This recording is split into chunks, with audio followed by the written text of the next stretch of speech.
Outlaw Sports is brought to you by Molson Canadian, made from Canada, and Rocky Mountain Barbecue, Alberta barbecue cuisine at its best. Before today's segment, we want to give you a chance to win a real cool prize. All you have to do is follow us on Twitter and Facebook. Join now for your chance to win an autographed Doug Gilmour Flame jersey, the real leader of the '89 Flames Cup-winning team, the club's best-looking jersey. Join us on Twitter and Facebook to win. It's that easy.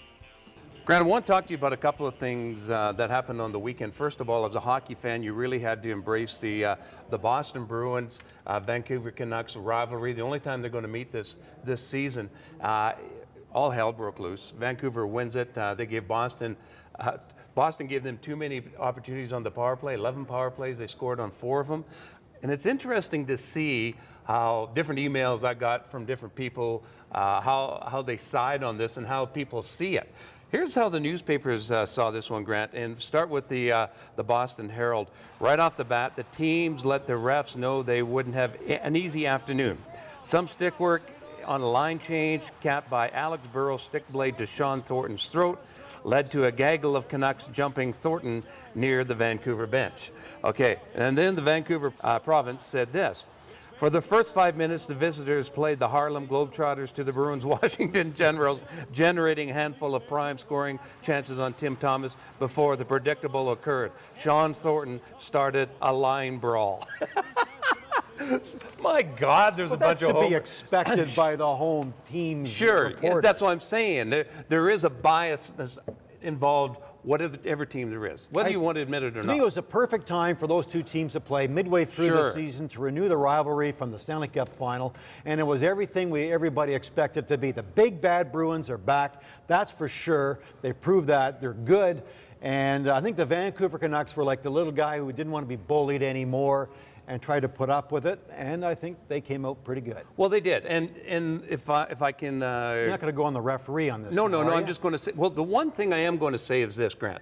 On that first thing that caused the first brawl, Thornton went after Burroughs, and you knew that was going to come. All of a sudden, there's 6 guys jumping on Thornton. And how in the hell did Vancouver end up with a 5-on-3, and they scored their first power play goal? That's the only thing I'm going to criticize. That's a good point. That's a good point. But 6 guys, Grant. No, that's a good point, and the refs probably blew it on that call. But Claude Julien, the head coach of the Boston Bruins, I thought made a great statement on Monday of this week, said, listen, don't blame the referees. Maybe they made a mistake or two, but we're a good team. We put ourselves in a position. Blame us for taking so many penalties. So good teams know how to stay away from taking those penalties or putting themselves in a position where the ref is forced to make a call. So I thought that was a class move by Julien. Intentional slap pass, and now right across the goal line as Edler slips it through. Quick collision on the near side boards. The Brad Marchand hit. Now, you were into quotes. I have a quote here, too. Okay, cool. And this is from Alain Vigneault. He's the head coach of the Vancouver Canucks, who's a little upset that his player, Sami Salo, is out, probably with a concussion. They're concussion-like symptoms right now. But he says regarding Marchand, he plays to hurt players, and if the league doesn't care, somebody else will. Somebody, or someday, he's going to get it. Which leads you to believe that next time the Bruins play the Vancouver Canucks, which would probably be in the playoffs, Stanley Cup final, I guess. It could. But then you can't go after a player. You're going to put yourself in a bad position. Mm-hmm. But clearly the Canucks are really upset. Now, that was a low bridge hit. Let me ask you on this one, though. The smallest guy on the player is going to get decked into the boards. That was his reaction. I'm playing devil's advocate. I'm not saying if it's right or wrong. Smallest guy out there was going to get smeared into the boards. So if you're going to get smeared in the boards, you duck as low as you can and head for the guy's knees. Is that what you're saying? He just went after him. He just did what he did. I'm not saying it's right or wrong. I'm just saying self-defense. It's either him or you. But okay, let's take out the passion or the compassion to each team or whatever team. Sure, okay. Let's just take that out of the equation for the time being. If they're taking out high hits, shots to the head, they have to take out that. So if that's happening, I don't think it's an epidemic by any means, but clearly a low hit, and I think it was, Mike. I think Brad Marchand went too low. You can't do that. Now, Hughes did it for the Vancouver Canucks against the Boston Bruins in the playoffs last year, too. I forget who it was. Was it Lucic? I forget who it was who went head over tea kettle like that. Yeah. So Passover pickle dish, we used to call it. Okay, yeah. there you go. So Marchand has to be penalized for that. I don't know if Alain Vigneault was right that he goes after to hurt players, but that is an illegal hit, and I think he will be penalized How severely about Keith Ballard, the way he hit guys very low too? Can't do it. I know, but because as much as the head is important too, but so too is the knee. I mean, the head's more important, but the knee, you can end a guy's career with that shot to the knee. Yeah. Darryl Sutter, we haven't talked since he's coming to town in a couple of days. He's coming back on Saturday night. What are your thoughts overall? Well, I think he was the right guy for that team that needed a straightening up, a slap in the face, a kick in the butt to get going. I think Darryl could bring something to that team to make them better. And they had some success early on. They won in some shootouts. They won in overtime. I think it's going to be great. I think it's going to be a lot of fun for the Flames to play the Kings on Saturday at the Dome. How much better will they be? I think he's good enough. Darryl will get them into the playoffs, into the top 8. Not quite there right now, but I think he's good for the Kings. Better coach than GM? Better coach than GM, no doubt about it. Tired of going to redneck barbecues? Well, you better call Rocky Mountain Barbecue. Alberta barbecue cuisine at its best. Great tasting food, clean and efficient service. Check us out online or call Rocky Mountain Barbecue. Just wanted to tell you one thing. On Tuesday, we're going to have an exclusive interview with Henry Burris. He came back from holidays. We did an interview with him, and then, of course, he jumps on the plane heading to Hamilton for a press conference where he will be introduced to the Hamilton media along with the new head coach, George Cortez.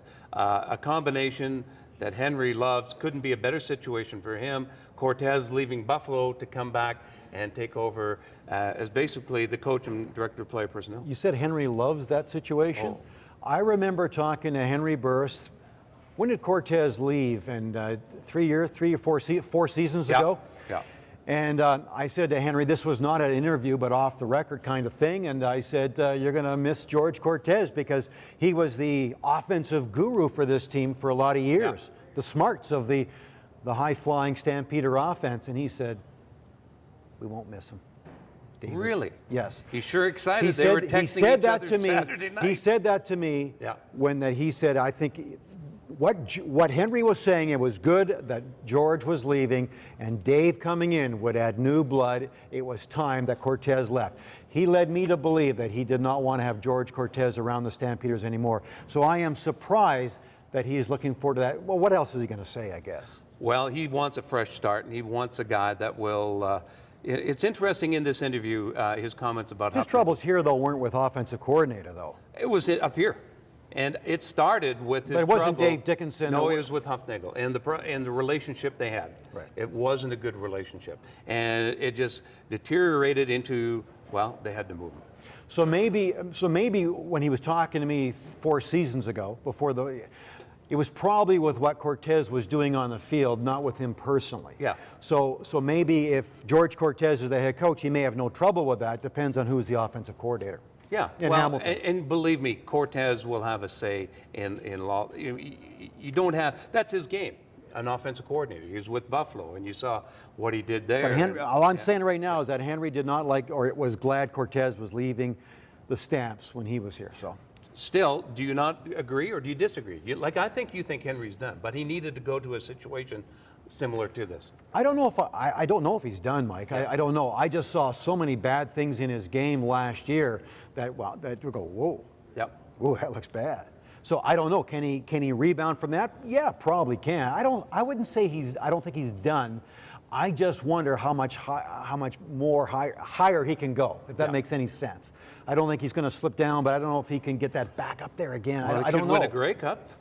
He what? He could win a Grey Cup. They're going to a pretty good team there. I mean, Hamilton? Hamilton, yeah. I thought they were a quarterback Wait a sec. away. You've said Hamilton for a lot of years, the most underachieving team, so who knows? But that underachieving Was it based on the quarterback? Is here now. So we as have a two backup Eastern quarterback. quarterbacks. We have Stephen Giles coming from the Argos to Edmonton. So the two Western quarterbacks, Ricky Ray and Burris, go to the East, and that's weird. Yeah, it makes you wonder. I mean, Doug Mitchell, one of the owners for the Calgary Stampeders, and his son Scott Mitchell's the president is the of the president Hamilton of the Ticats. Hamilton Ticats. So you kind of wonder if something wasn't headed down the road like that. I doubt it. Why not? I doubt that. But who They knows? had to get rid of him somewhere. So what's Henry going to say in this that is All fired up. Interesting. He'll say the right things like he always does. The thing is, Grant, the CFL wants this because now they've got two great quarterbacks in each one of those cities, and Toronto really needed to get a boost, and Hamilton's got a boost. They will just be going on about Yeah, but that when you rivalry. say, okay, Yeah. answer me this though. When you say the CFL needs that, and I understand why you say that, but teams don't respond to what the CFL wants. Mark Cohen, the commissioner of the CFL, says to. Oh, do you that- forget that the Doug doesn't- Flutie doesn't say- trade? Do you forget the Doug Flutie trade? What did the Calgary Stampeders get for Doug Flutie?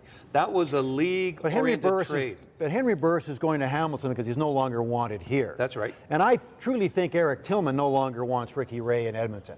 So he's going to the most logical places, but I don't think it's because the league, Well, I think the league's Happy about it. Happy about it. Yeah. they don't orchestrate this or try and promote it before it happens. Who No, knows? They don't do Who that. knows? Nah, you're in this conspiracy theories. Who shot the Kennedys, Grant? Wasn't Lee.